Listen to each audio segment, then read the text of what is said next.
சன்ஆ இலா ஹலமௌத், எவனுடைய சன்ஆ என்ற இடத்திலிருந்து ஹலமௌத் என்ற இடம் வரைக்கும் ஒரு பயணம் செய்யக்கூடியவர் எந்த பயமுமின்றி பயணம் செய்வார். மா யஹாஃபு இல்லல்லாஹ், அல்லாஹ்வை தவிர அவர் வேறு யாருக்கும் பயப்பட வேண்டியதில்லை. அப்படி அவருடைய பயணம் அமைந்திருக்கும். எந்த அளவுக்கு அமைந்திருக்கும் என்றால் அஸ்தீபு அலா கனமி வஸ்தீபு அலா கனமி, தன்னை அடித்து கொன்றுவிடும் என்று ஒரு ஆடு ஓநாயை பார்த்து கூட பயப்படாது. அந்த அளவுக்கு ஒரு பயமற்ற சூழலை அல்லாஹ் உருவாக்குவார். வலாக்கின்னகும் தஸ்தஅஜிலூன், ஆனால் இந்த சோதனைகள் வராமல் சீக்கிரமாக வெற்றி வர வேண்டும் என்று நீங்கள் ஆசை கொள்கின்றீர்கள். முடியாது. இந்த சோதனைகள் உங்களுக்கு வரும், பொறுத்திருங்கள், நீங்கள் பொறுமையாக இருங்கள். எத்தனை பெரிய சோதனைகளை நாம் கடந்து கொண்டிருக்கின்றோம் என்பது உங்களுக்கு தெரியாததல்ல. எல்லா மக்களும், நான் மட்டுமல்ல. 2016 செப்டம்பர் 2016ஆம் ஆண்டு கெயில் குழாய் பதிப்பு என்ற ஒரு மிகப்பெரிய மோசமான நடவடிக்கையை இந்த அரசு மேற்கொண்டது. அதற்கு பிறகு இன்றைக்கு வரைக்கும் விடவில்லை. அடுத்து பதான்கோட் தாக்குதல், சர்ஜிக்கல் ஸ்ட்ரைக், மிக கடுமையாக இந்திய முஸ்லிம்கள் எல்லாம் பாதிக்கப்பட்டார்கள். ஜார்ஜ் இனத்தவர்களுடைய போராட்டம், ரோஹித் வெமுலாவினுடைய தற்கொலை, அது ஒரு தற்கொலை மட்டுமல்ல, ஒடுக்கப்பட்ட சமூகங்களினுடைய குரல் வலையை நெரிப்பது போன்ற நேரம்.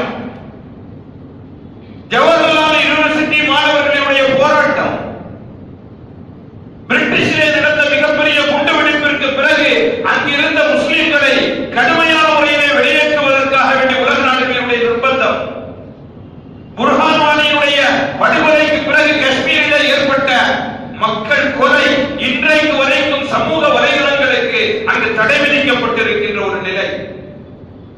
விவசாயிகள் எல்லாம் தற்கொலை செய்து கொண்டு செத்துக் கொண்டிருக்கின்ற விதம், ஜாகிர் நாயக்கினுடைய தடை, அவர் ஒரு பயங்கரவாதி என்ற அறிவிப்பு, அவருடைய விசா முடக்கம், சிரியாவில் சிக்கிய முஸ்லிம்களுடைய நிலை, அகதிகளாக வருபவர்கள் கடற்கரையிலே ஒதுங்கிக் கொண்டிருக்கின்ற நேரம், பண மதிப்பு நீக்கம், அமெரிக்க தேர்தலிலே ட்ரம்ப் வெற்றி பெற்ற பிறகு முஸ்லிம்களுக்கு ஏற்பட்டிருக்கின்ற மிகப்பெரிய நெருக்கடி, யாசின் பட்கரினுடைய தூக்கு, இந்திய அரசு அரசியல் சாசன சட்டத்தையே தூக்கி எறிந்துவிட்டு மக்களுடைய மனசாட்சிப்படி சொல்கிறது, எனவே நான் முஸ்லிம்களை தூக்கியிடுவேன் என்று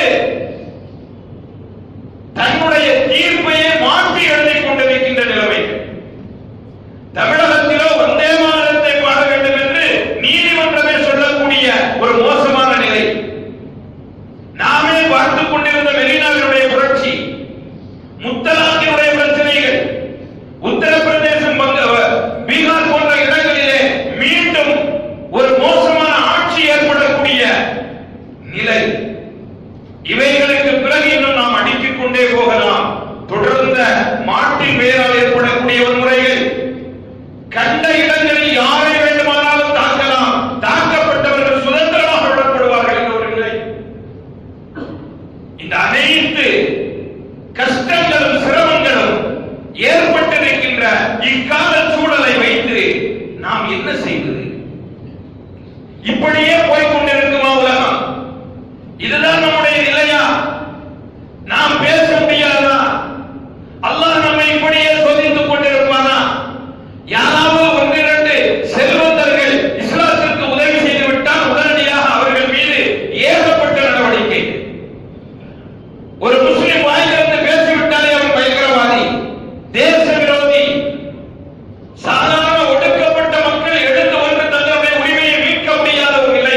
இப்படியெல்லாம் கருமேகங்கள் சூழ்ந்து கொண்டிருக்கின்ற இந்திய திருநாடு உலகளாவிய நிலை. நாம் எப்படி நடந்து கொள்வது? இதற்கு முன்னால் இந்த சமுதாயம் இதை போன்று பார்த்திருக்கின்றதா அல்லது இப்பொழுதுதான் பார்த்துக் கொண்டிருக்கின்றதா? இப்படியெல்லாம் உங்களை போன்று எனக்கு மனதிலே பலவிதமான எண்ணங்கள், அல்லாஹ் நம்மை கைவிட்டு விட்டானா? இனிமேல் முஸ்லிமாக வாழ முடியாதா? முஸ்லிம்கள் என்றாலே துரத்தப்படுவார்களா? அப்போது ஒருவர் சொன்னார், இல்லை ஹஜ்ரத், அப்படியெல்லாம் தேவை கிடையாது. நீங்கள் தொழுது கொள்ளுங்கள்,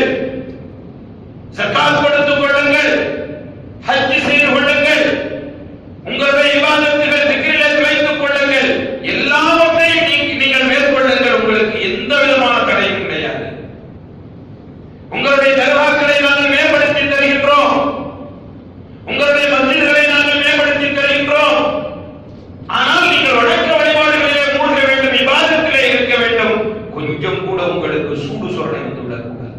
பத்திரமா இருக்கணும். நீங்கள் ஏற்படுகின்ற இந்த இக்கட்டுகளையும் இன்னல்களையும் போராட்டங்களையும் பற்றி வாய் திறந்து பேசிவிடக் கூடாது. உடனடியாக எங்களிடத்திலே சட்டங்கள் இருக்கிறது. இப்படி செய்தால் இதை பற்றி பிரச்சனையே இல்லை. அன்புக்குரியவர்களே, இப்பொழுதுதான் இஸ்லாமிய பார்வையை, இஸ்லாமிய வரலாற்றை நாம் சற்று தெரிந்து கொள்ள வேண்டும். இதற்கு முன்னாலும் இந்த சமூகம் இப்படிப்பட்ட இக்கட்டுகளை சந்தித்திருக்கின்றது. தாத்தாரியர்களுடைய நேரம், தாத்தாரியர்கள் என்று சொல்லப்படக்கூடிய மங்கோலியர்கள் கையில் கிடைத்த முஸ்லிம்களை எல்லாம் வெட்டி சாய்த்துக் கொண்டிருந்தவர்கள். பகதாதிலே நயவஞ்சமாக உள்ளே நுழைந்து அங்கிருந்த ஏறத்தாழ 5 லட்சம் முஸ்லிம்கள், அன்னைக்குள்ள பாப்புலேஷன் அந்த நகரத்தில் மட்டும். பகதாது சாதாரண ஒரு நகரம் கிடையாது. கல்வி வளமிக்க நகரம், தொழிற்சாலைகள் நிறைந்த நகரம், மருத்துவமனைகள் நிறைந்த நகரம், நாகரீகத்தினுடைய உச்சத்தில் இருந்த அந்த நேரத்தில் தாத்தாரியர்களால், மங்கோலியர்களால் பகதாது சிதைக்கப்படுகிறது. 5 லட்சம் மக்கள் கொல்லப்படுகிறார்கள். இப்னு அசீர் என்ற வரலாற்று ஆசிரியர் கூறுகின்றார், என்னுடைய கண்ணால் கண்ட நிலையை நான் பார்த்ததற்கு பிறகு பல வருடங்கள் எனக்கு தூக்கமே வரவில்லை, அழுது கொண்டே இருந்தேன். முஸ்லிம்கள் அத்தனை பேரையும் ஒரு தாத்தாரி, ஒரு மங்கோலியன் வந்து சொல்லுவான், அத்தனை பேரும் தலையை பூமியிலே வைத்து கீழே மண்டி போட்டு உட்காருங்கள் என்று சொல்லுவான். அத்தனை பேரும் தலையை பூமியிலே வைத்து உட்காருவார்கள். ஒவ்வொருவராக அவன் கொன்று கொண்டே வருவான். ஒருவர் கொல்லும் பொழுது இன்னொருவர் எடுத்து பார்க்க கூடாது. அத்தனை பேரையும் கொன்றதற்கு பிறகு அவன் வழியை பார்த்து போவான். இன்னொரு கூட்டத்தை நான் பார்த்தேன். அவர்களிடத்திலே சொன்னார், அவர்கள் மொத்தம் 14 பேர். 14 பேரையும் கூட்டாக ஒரு குதிரையில் வந்து கொண்டிருந்த தாத்தாரியை பிடிக்கின்றார். பிடித்து சொல்லுகின்றார், நீங்கள் 15 பேரும் இங்கே நில்லுங்கள்.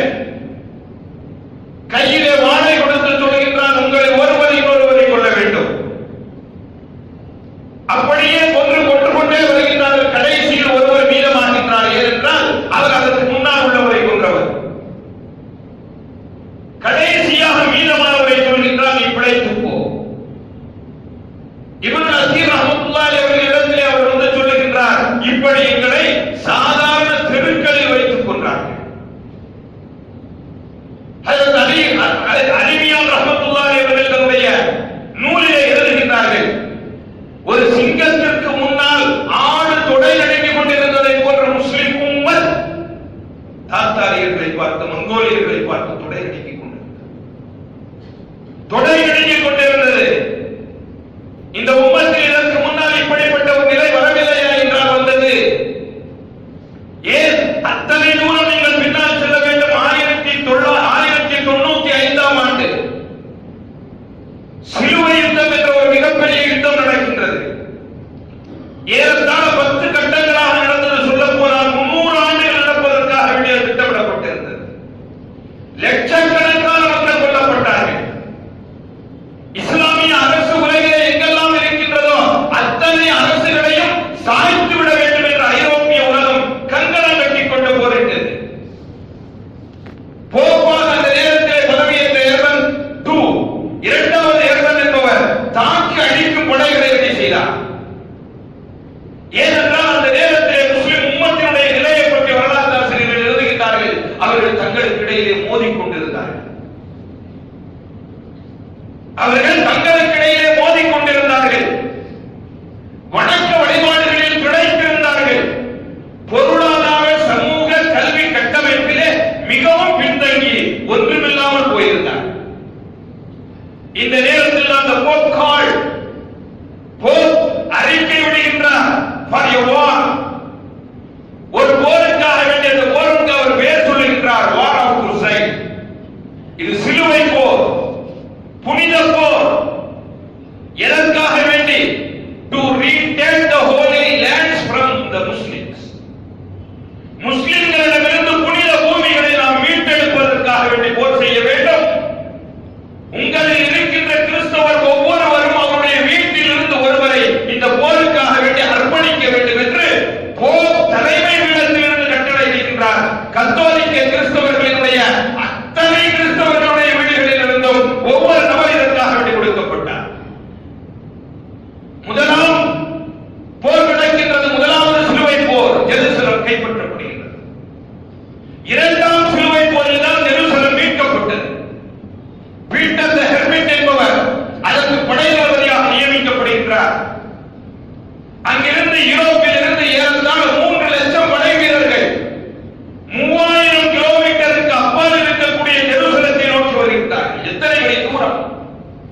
எந்த அளவிற்கு அவர்கள் உணர்ச்சி ஊட்டப்பட்டிருப்பார்கள். உள்ளே வர வர அவர்களுக்கு இடையிலே ஒரு மிகப்பெரிய பிளவு ஏற்படுகின்றது. முத்தசிர் பில்லாஹ் என்பவர் தான் அந்த நேரத்திலே இஸ்லாமிய ஹலீஃபாவாக இருந்தார். ஜெருசலத்தினுடைய அத்தனை வழிகளையும் அவர் அடைத்து வைத்து அந்த படைகளை திருப்பி அடிக்கின்றார். ஆனால் இரண்டாம் முறை அவர்களுடைய போர் ஏற்படுகின்றது. இரண்டாவது தடவை சிலுவை போர் ஏற்படும் பொழுது அவர்கள் ஜெருசலத்திற்கு உள்ளே நுழைகின்றார்கள். கண்ணில் கண்டவர்கள் எல்லாம் கொலை செய்கின்றார்கள். மனிதர்களை கொலை செய்வதற்காக வேண்டி அவர்கள் எடுத்துக்கொண்ட துயரமான நிலை என்ன தெரியுமா? ஒரு மனிதனை பிடிக்க வேண்டும், அவனை முகம் குப்புற அவனுடைய காலை பிடித்து மஸ்ஜிதுகளினுடைய தூணில் அடிக்க வேண்டும். அந்த போரை பார்த்துக் கொண்டிருந்தவர்கள் சொல்லுகின்றார்கள், ஜெருசலத்தினுடைய பள்ளிகள் அத்தனையும் குதிரையினுடைய அரை கால் அளவிற்கு இரத்தத்தால் மிதந்து கொண்டிருந்தது. அந்த போரில் மாத்திரம் 5 லட்சத்துக்கு மேலான சிறுவர் சிறுமியர் பெண்கள் கொல்லப்பட்டார்கள். அந்த போரில் தான் கூட்டு கற்பழிப்பு ஏற்படுத்தப்பட்டது. கற்பழிப்பிலே அவர்கள் மிகவும் மோகம் கொண்டவர்கள் என்பதால் எல்லா விதமான நிலைமைகளும் கட்டுமீறி போய்விட்டது. அபுல் ஹசன் அலிமியான் ரஹ்மத்துல்லாஹி அவர்கள் எழுதுகின்றார்கள், இனி முஸ்லிம்கள் இந்த உலகத்திலே இருக்க முடியாது என்று உலகம் தீர்மானித்து விட்டது. உலகம் தீர்மானித்து விட்டது, இனிமேல் முஸ்லிம்கள் இருக்க முடியாது. அல்லாஹ் சுல்தான் அய்யூபி ரஹ்மத்துல்லாஹி அவர்களின் மூலமாக, அவர் ஒரு அரபியும் அல்ல, அவர் அரபி அல்ல, அவர் மிகப்பெரிய அரசரும் அல்ல, அல்லாஹ்விற்காக வேண்டி இந்த உம்மத்தினுடைய நிலையை சிந்தித்தார். குர்திஷ் என்ற இனத்தை சார்ந்தவர், அல்லாஹ்விற்காக வேண்டி சிந்தித்தார், செயல்படுத்தினார். அல்லாஹ் அவருடைய கையிலே ஜெருசலத்தை திரும்ப கொடுத்தார். அன்பிற்குரியவர்களே, நமக்கு மிகப்பெரிய பாடம். நாம் வணக்க வழிபாடுகளிலே ஈடுபட்டிருப்பதோடு, துஆக்களிலே ஈடுபட்டிருப்பதோடு, எல்லா விதமான நிலைகளிலும் நாம் நம்மை சீர்திருத்துவதற்கு தயாராக இருக்க வேண்டும். சுல்தான் அய்யூபி ரஹ்மத்துல்லாஹி அவர்களை பற்றி வரலாற்றாசிரியர்கள் எழுதுகின்றார்கள், பல்வேறு நேரங்களிலே சிலுவை போர் வீரர்களை வெற்றி கொள்வதற்காக வேண்டி அவர் தர்மம் பார்த்துக் கொண்டிருக்கின்றார். தன்னுடைய ஒற்றர்களை அனுப்பி பார்த்துக் கொண்டிருக்கின்றார். என்ன செய்யலாம், போய் பார்த்து விட்டு வாருங்கள் என்று ஒற்றர்களுடைய செய்தியை வாங்கிக் கொண்டே இருக்கின்றார். தாமதப்படுத்துகின்றார். படையினருக்கு போய் போர் செய்வதற்கு அவர் தாமதப்படுத்திக் கொண்டே இருக்கின்றார். ஒரு குறிப்பிட்ட நேரத்தில் ஒற்றர்களுடைய பல்வேறு இடங்களிலிருந்து செய்திகள் வருகிறது. இப்பொழுது ஐரோப்பிய உலகம் நிம்மதியாக இருக்கின்றது. அவர்களுக்கு இடையே டெபேட்டுகள் நடந்து கொண்டிருக்கின்றது, விவாதங்கள் நடந்து கொண்டிருக்கின்றது. விவாதத்திற்காக வேண்டி பெரும் பெரும் அரங்குகளும் மேடைகளும் நிரப்பப்பட்டிருக்கின்றன. லட்சக்கணக்கான கிறிஸ்தவர்கள் அங்கே கூடுகின்றார்கள். விவாதம் என்ன தெரியுமா? இயேசு பிரானுடைய சிறுநீர் சுத்தமானதா அல்லது நஜீஸா? இதுதான் விவாதம். சுல்தான் அய்யூபி ரஹ்மத்துல்லாஹி அவர்கள் சொல்கின்றார்கள், சலாஹுத்தீன் அய்யூபி சொல்கின்றார்கள், இதுதான் சரியான தருணம், இப்பொழுது நீங்கள் போரிடுங்கள். அன்புக்குரியவர்களே, நமக்கிடையிலே வேதங்கள் இருப்பதோ, கருத்து வேறுபாடுகள் இருப்பதோ எதிரிகளாக நம்மை மாற்றிவிடக் கூடாது. ஒரு முஸ்லிம் இன்னொரு முஸ்லிமை பார்த்தால் சகோதரனாக நினைக்க வேண்டும். ஒரு முஸ்லிம் இன்னொரு முஸ்லிமை பார்த்தால் சலாம் சொல்லாமல் முகத்தை திருப்பி விடுகின்ற இயக்க வரைவடித்த நிலைகள் உதிரப்பட வேண்டும். அவைகள் தூக்கி எறியப்பட வேண்டும். நமக்கிடையிலே இருக்கின்ற சிறு சிறு பிரச்சனைகளை வைத்து கருத்து மோதல்களை நீங்கள் தூக்கி எறியுங்கள். நிச்சயமாக இந்த உம்மத்துக்கு பெரிய அழிவிலான நிலைமை காத்திருக்கின்றது. எனவேதான் நான் உங்களிடத்திலே சொன்னேன், பீகாரினுடைய எம்எல்ஏ சட்டசபையில் என்று கோஷமிடுகின்றார், ஜெய் ஸ்ரீராம். உங்களுடைய அந்த பதவிக்காக வேண்டி நீங்கள் ஈமானை தூக்கி எறிந்து விடுகின்றீர்களா? இந்த பதவியை உங்களுக்கு முஸ்லிம்கள் தானே வாக்களித்து வெற்றி பெறச் செய்தார்கள் என்பதை நீங்கள் மறந்து விட்டீர்களா? மற்றவர்களை நாம் ஒதுக்கி விடுவோம், அவர்கள் இதற்காக வேண்டியே செயல்படுகின்றார்கள். முஸ்லிம்களிலேயே இப்படிப்பட்ட ஒரு அணியை இவர்களால் உருவாக்க முடிகின்றது என்றால் நாம் எந்த அளவிற்கு விழிப்புணர்வோடு இருக்க வேண்டும். பெருமானார் ஸல்லல்லாஹு அலைஹி வஸல்லம் அவர்கள் இதற்காக வேண்டிய நம்மிடத்திலே வழிகாட்டுகின்றார்கள். ஒரு தடவை ரசூலுல்லாஹி ஸல்லல்லாஹு அலைஹி வஸல்லம் அவர்கள் சொன்னார்கள், யூஷிக்குல் உமமு அன் ததா கமா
பெருமானார் ஸல்லல்லாஹு அலைஹி வஸல்லம் அவர்களிடத்திலே சஹாபாக்கள் கேட்கின்றார்கள், நஹனு கலீலுன் ஹீனைன் யா ரசூலல்லாஹ், அல்லாஹ்வின் தூதர் அவர்களே, அந்த நேரத்திலே நாம் கொஞ்சம் பேராக இருப்போமோ? எல்லோரும் வந்து அடித்து போட்டுவிட்டு சென்று விடுவதற்கு கொஞ்ச நபர்களாக சிறுபான்மையினராக இருந்தால் அவர்கள் எல்லோரும் நம்மை நசுக்கி போட்டு விடுவார்கள் அல்லவா? அந்த நிலையில் இருப்போமோ என்கிறார் ஸல்லல்லாஹு அலைஹி வஸல்லம் அவர்கள் சொன்னார்கள், பல் அன்தும் கதீர், இல்லை, நீங்கள் அதிகமானவர்களாக இருப்பீர்கள். நீங்கள் எங்கும் நிறைந்து காணப்படுவீர்கள். எல்லா இடங்களிலும் நீங்களாகத்தான் தென்படுவீர்கள். ஆனால் நீங்கள் அழிக்கப்படுவீர்கள். நபி அவர்களிடத்திலே சஹாபாக்கள் கேட்கின்றார்கள், அப்படி என்றால் அதற்கு காரணம் என்ன? அதற்கு காரணம் என்ன? பெருமானார் ஸல்லல்லாஹு அலைஹி வஸல்லம் அவர்கள் சொன்னார்கள், எதிரிகளுடைய பயம் உங்களுடைய உள்ளங்களிலே மூடப்படும், உங்களுடைய பயம் எதிரிகளுடைய உள்ளங்களிலிருந்து எடுக்கப்படும். காலங்களும் சூழலும் எதை நமக்கு கற்றுத் தருகின்றது, இந்த பாடம், இந்த ஹதீஸ் நமக்கு என்ன பாடத்தை உருவாக்கி தருகின்றது என்பதை நாம் சற்று மனக்கண்ணிலே ஓட்டி பார்க்க வேண்டும். மீண்டும் கேட்கின்றார்கள் சஹாபாக்கள், ஏன் இந்த காரணம் என்று கேட்கும் பொழுது நபி ஸல்லல்லாஹு அலைஹி வஸல்லம் அவர்கள் சொன்னார்கள், நீங்கள் நிறைவாக இருப்பீர்கள், நிறைந்து காணப்படுவீர்கள், எதற்கும் கவலை இல்லை, எல்லா இடங்களிலும் நீங்கள் இருப்பீர்கள். ஆனால் ஃபீ குலூபிக்குமுல் வஹன், உங்களுடைய உள்ளத்திலே வஹன் இருக்கும். வஹன் இருக்கும். அந்த நேரத்தில் வஹன் என்பதுடைய பொருள் சஹாபாக்களுக்கே தெரியவில்லை. சஹாபாக்களை கேட்கின்றார்கள், வமல் வஹன் யா ரசூலல்லாஹ், அல்லாஹ்வின் தூதர் அவர்களே, வஹன் என்றால் என்ன? நபி ஸல்லல்லாஹு அலைஹி வஸல்லம் அவர்கள் அந்த நேரத்திலே குறிப்பிடுகின்றார்கள், ஹுப்புத் துன்யா வ கராஹியத்துல் மௌத், இந்த உலகத்தின் ஆசையும் மௌத்தை விரும்புவதும் தான் வஹன். உலகத்தினுடைய ஆசைதானே ஜெய் ஸ்ரீராம் என்று சொல்ல வைக்கின்றது. உலகத்தினுடைய ஆசைதானே தான் ஒரு அணியில் இருந்தும் கூட இன்னொரு அணிக்கு போய் தாவ சொல்கின்றது. உலகத்தினுடைய ஆசைதானே வீணையை கையில் ஏற்ற சொல்கின்றது. உலகத்தினுடைய ஆசைதானே சாமியார்களுடைய கால்களிலே முஸ்லிம்களை விட சொல்கிறது. உலகத்தினுடைய ஆசைதானே நாம் இருப்பதால் இருந்து கொள்வோம், வேறு எதற்கும் போக வேண்டாம் என்று மௌத்தை பயப்படுவதுதானே நம்மை இப்படி வைத்திருக்கின்றது என்று நீங்கள் எண்ணினால் அதைத்தான் பெருமானார் ஸல்லல்லாஹு அலைஹி வஸல்லம் அவர்கள் சொன்னார்கள், இப்படிப்பட்ட ஒரு நிலையை உங்களுடைய உள்ளத்திலிருந்து நீங்கள் எடுத்து விடுங்கள். உங்களுடைய உள்ளத்திலே எதற்கும் தயார்